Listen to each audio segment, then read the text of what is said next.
दोस्तों नमस्कार, मैं दानिश अंसार और आप देख रहे हैं पीआरवी। 4 जुलाई की तारीख तो आपको याद ही होगा।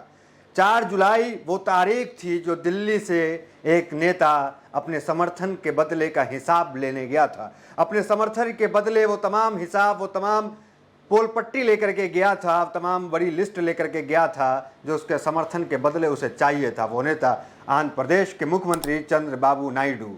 4 जुलाई की तारीख वो तारीख जिसमें चंद्रबाबू नायडू दिल्ली जाते हैं और दिल्ली में डेरा डालते हैं। सिर्फ प्रधानमंत्री मोदी से ही नहीं, वित्त मंत्री निर्मला सीतारमण से लेकर के अलग अलग मंत्रालय के मंत्रियों से मुलाकात करते हैं। उसके बाद जो एनडीए के बाद अहम घटक दल में और जो पार्टी है उसके बाद उनकी लिस्ट भी तैयार होती है, मतलब नीतीश कुमार की लिस्ट तैयार होती है। नीतीश कुमार भी लिस्ट तैयार कर लेते हैं। उसके बाद चिराग पासवान नीतीश कुमार से मिलते हैं और वो भी अपने लिस्ट में बिहार को विशेष राज्य के दर्जे की मांग को तैयार कर लेते हैं। वो भी अपने लिस्ट में ये बिहार को विशेष राज्य का दर्जा की ये जो डिमांड नीतीश कुमार कर रहे थे वो चिराग भी ऐड ऑन कर लेते हैं। दिल्ली जो हमेशा 10 साल से और जब भी गुजरात में प्रधानमंत्री सीएम रहे हमेशा अकेले रहे, अकेले चले, कभी गठबंधन धर्म में रहे ही नहीं। गठबंधन को के साथियों को कैसे लेके चलना है, गठबंधन धर्म को कैसे इसका पालन करना है, साथियों को कैसे मनाना है, इनकी मांगों को कैसे पूरा करना है, दिल्ली को इसका अनुभव ना की बराबर है। तो क्या अभी जो खबर निकल के आ रही है जिससे ये मालूम हो रहा है कि चाणक्य ने, दिल्ली ने टीडीपी को साइड लाइन दिखा दिया है। टीडीपी ने जिस तरीके से तमाम लिस्ट लेकर के दिल्ली को दिया था, दिल्ली ने लग रहा है कि उस लिस्ट की डिमांड को कैंसिल कर दिया है। ये खबर पे मोहर तब लग जाती है कि दिल्ली ने टीडीपी को दरकिनार कर दिया है जब बिहार जो जिसकी टाइपिंग लेट होती है, जिसकी डिमांड लेट होती है, उसकी कोई मांग पूरी हो जाती है। टीडीपी जो सबसे पहले दिल्ली गया हिसाब किताब कर दे, उसकी डिमांड पूरी नहीं होती है। तो इससे समझ में आता है कि टीडीपी को दरकिनार किया जा रहा है। वही उसी तरह जिस तरह 2018 में टीडीपी को आंध्र प्रदेश के विधानसभा में बीजेपी ने दरकिनार कर दिया था।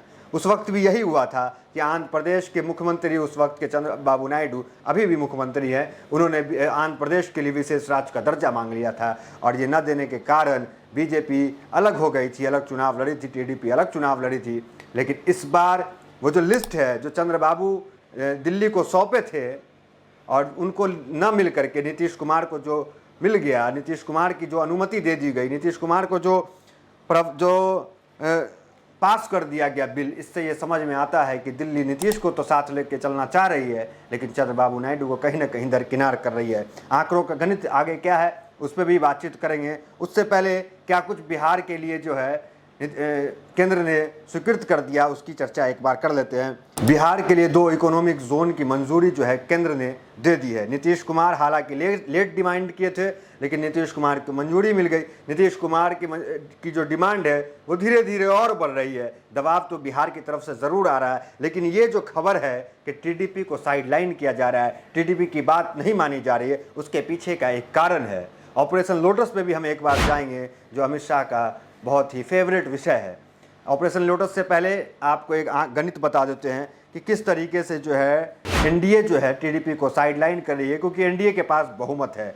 टीडीपी के जाने से एनडीए को कोई नुकसान नहीं हो रहा है, यह आपको पता होना चाहिए। तो इस तरह के इसमें ना पड़े कि अगर टीडीपी चली जाती है तो एनडीए की सरकार गिर जाएगी या ऐसा कुछ होगा। एनडीए के पास अभी जो है 293 सीट है, उसके जाने के बाद 277 बचेगा, तो अभी भी 5 सीट जो है वो ज़्यादा रहेगा एनडीए के पास।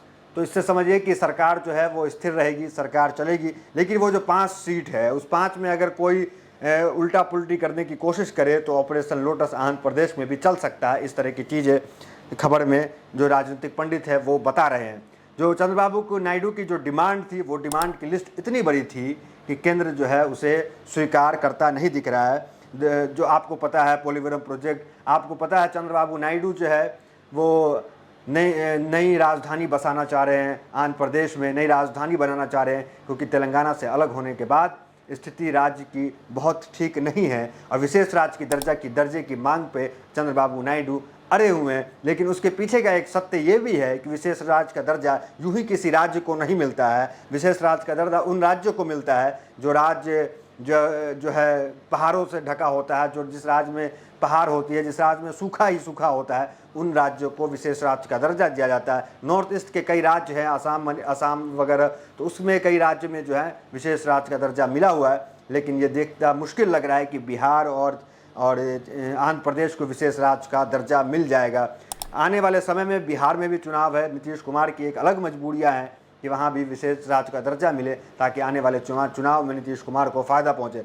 लेकिन एनडीए जो है इस वक्त नीतीश कुमार पे मेहरबान दिख रहा है, नीतीश कुमार की शर्तें को मान रहा है, लेकिन वहीं टीडीपी को जिस तरह से दरकिनार कर रहा है, तो ये तब साफ हो जाएगा ये खबर, इस खबर पे तब ऑफिशियली ठप्पा लग जाएगा जब 23 जुलाई का वो वक्त आएगा।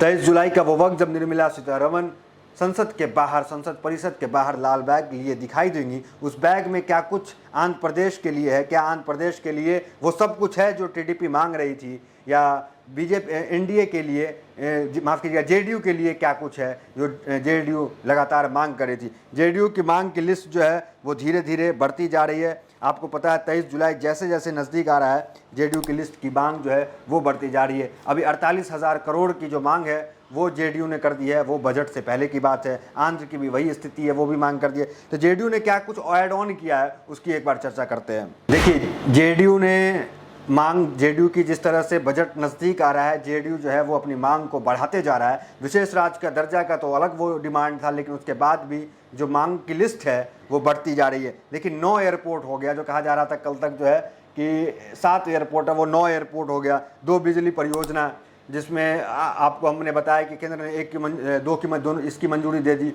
जो ये मांग हो रही थी। नदी जल ये योजना जो है वो भी लाखों करोड़ का है। मेडिकल कॉलेज है। मेट्रो सबसे खास बात है कि 4 शहर में बिहार के मेट्रो की मांग जो है वो केंद्र से कर दी है। लेकिन फिर भी इतनी मांग के बावजूद ये मांग जो है टीडीपी के मुकाबले जो है वो कहीं ना कहीं कम है। इसलिए अमित शाह ने एक चाणक्य बुद्धि लगाया और इस गुत्थी को सुलझा दिया। वो गुत्थी जो कल तक उलझी हुई थी, वो गुत्थी जो लग रहा था कि टीडीपी और जेडीयू के अपनी बातों को मनवाने के लिए अड़ जाने से कहीं ना कहीं एनडीए का नुकसान हो जाएगा, लेकिन ऐसा होता नहीं दिख रहा है, क्योंकि टीडीपी की लिस्ट बड़ी थी, जेडीयू की लिस्ट छोटी थी। बात जेडीयू की मान ली गई है, इस तरह साफ मालूम पड़ता है।